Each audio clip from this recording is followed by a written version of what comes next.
আগামী দুদিন পরে আগামী 25শে মে বাংলাদেশের মহান জনগণের পরম প্রিয়জন আমাদের জাতীয় কবি কাজী নজরুল ইসলামের 127তম জন্মবার্ষিকী। তার চির অম্লান স্মৃতির প্রতি জানাই গভীর শ্রদ্ধা এবং ভালোবাসা। কৃতজ্ঞতার সঙ্গে তাকে স্মরণ করছি, আমি তার মাগফিরাত কামনা করছি।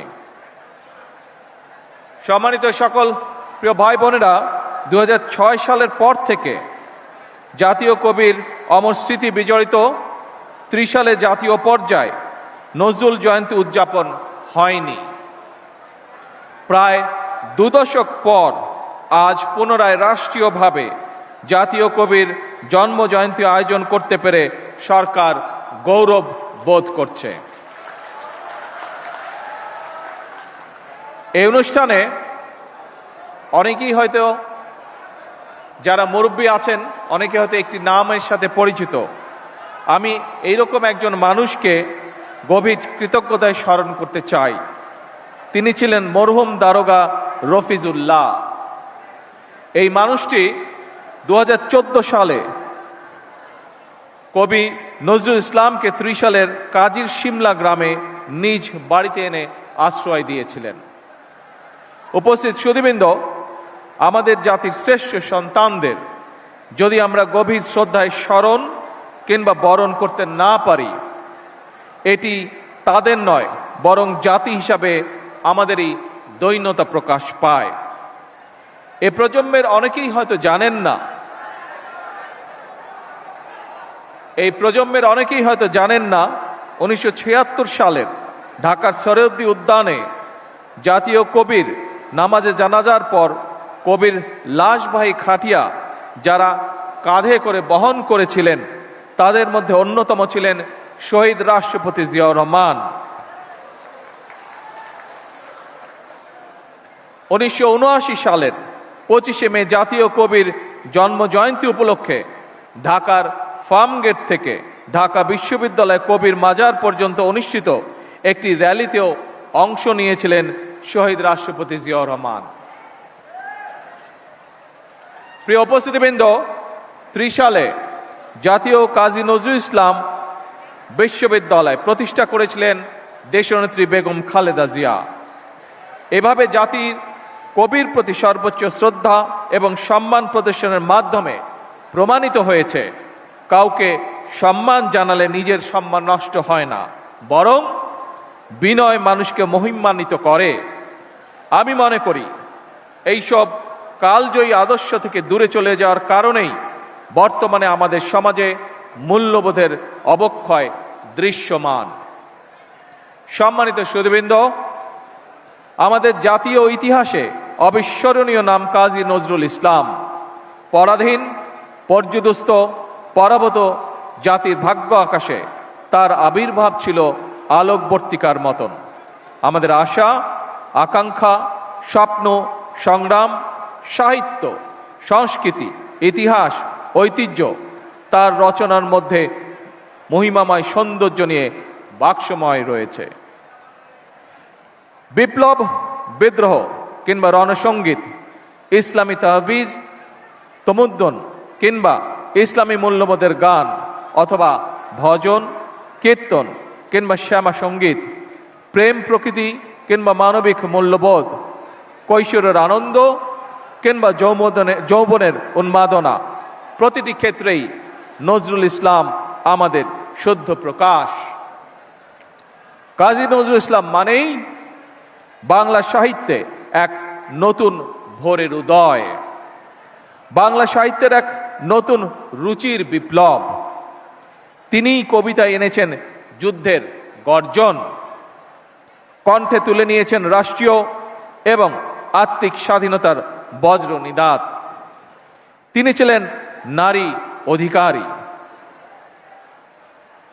মেহনতি মানুষের কল্যাণ আর অসাম্প্রদায়িক বিশ্ব মানবতার এক অনন্য ফেরিওয়ালা।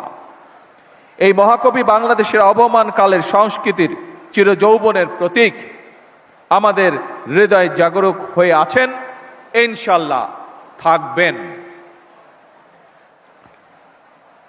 সকল সম্মানিত উপস্থিতিবৃন্দ, দীর্ঘদিনের ফ্যাসিবাদী শাসন শুধুমাত্র দেশের মানুষের অধিকার আর দেশের অর্থ সম্পত্তি লুট করেনি, বিচার বিভাগ সহ দেশের সমস্ত প্রতিষ্ঠানগুলোকে ধ্বংস করে দিয়েছে। সবচেয়ে যেটি বড় ক্ষতি হয়েছে, বিশেষ করে বিতাড়িত ফ্যাসিবাদের সময় মানবতা, মানবিকতা এবং দেশের আবহমানকালের ধর্মীয় সামাজিক মূল্যবোধগুলোকে একেবারেই বিনষ্ট করে দেওয়া হয়েছে। ঢাকার মিরপুরে একটি নিষ্পাপ মেয়ের নির্মম মৃত্যুর মাধ্যমে মানুষের মানবিক মূল্যবোধের চূড়ান্ত অবক্ষয়ের চূড়ান্ত প্রমাণ মিলেছে। প্রিয় উপস্থিতিবৃন্দ, প্রিয় ভাই বোনেরা, এ বিষয়ে একটি কথা আজকের এই অনুষ্ঠানে আমি পরিষ্কারভাবে আপনাদের সামনে তুলে ধরতে চাই। এই ধরনের শিশু নির্যাতন বা নারী নির্যাতন বর্তমান সরকার কোনোভাবেই মেনে নিবে না এবং বর্তমান সরকার রামিসার এই হত্যাকারীর সর্বোচ্চ শাস্তি ইনশাল্লাহ আগামী 1 মাসের মধ্যে নিশ্চিত করবে এবং সেই সর্বোচ্চ শাস্তি হচ্ছে মৃত্যুদণ্ড,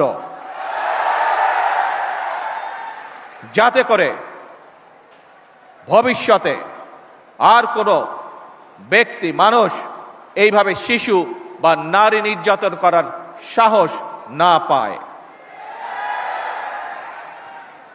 উপস্থিত সম্মানিত সকল উপস্থিতিবৃন্দ, একটি নিরাপদ মানবিক রাষ্ট্র এবং সমাজ প্রতিষ্ঠা করতে হলে আমাদেরকে আইনের শাসন প্রতিষ্ঠা করতেই হবে। রাজনৈতিক সংস্কৃতির পরিবর্তন ঘটাতে হবে। একই সঙ্গে আমাদের জাতীয় জীবনে পুনরায় বাংলাদেশের আবহমানকালের ধর্মীয়, সামাজিক, সাংস্কৃতিক মূল্যবোধের পুনর্জীবন ঘটাতে হবে।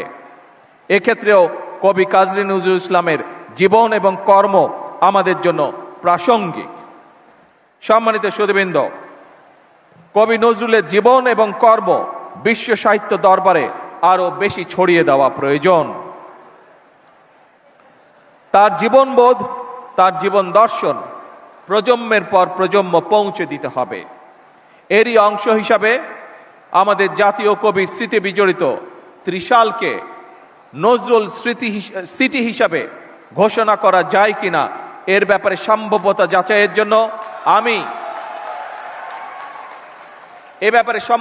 যাচাইয়ের জন্য আমি সংস্কৃতি মন্ত্রণালয় এবং পর্যটন বিভাগের প্রতি আহ্বান জানাবো।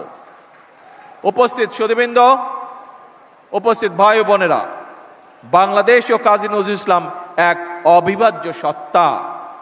তিনি আমাদের জাতীয় সত্তার সার্থক প্রতিনিধি, আমাদের জাতীয় চেতনার প্রতীক, আমাদের জাতীয়তাবাদের প্রতীকীর। জাতীয় কবির জন্মদিনে আমরা অন্যায়, অবিচার, ক্ষুধা, দারিদ্র্য ও বিপদের গ্লানি মুছে ফেলি। সবার আগে বাংলাদেশকে ধারণ করি। একটি সমৃদ্ধ, স্বনির্ভর, গণতান্ত্রিক বাংলাদেশের জন্য নিজেদের নিবেদিত করার প্রত্যয়ে আমি কবি নজরুল ইসলামের জন্ম জয়ন্তীর 3 দিনব্যাপী উৎসবের শুভ উদ্বোধন ঘোষণা করছি। জন্ম জয়ন্তী উৎসবের সার্বিক সফলতা কামনা করে আমার বক্তব্য শেষ করছি। আল্লাহ হাফেজ। বাংলাদেশ জিন্দাবাদ।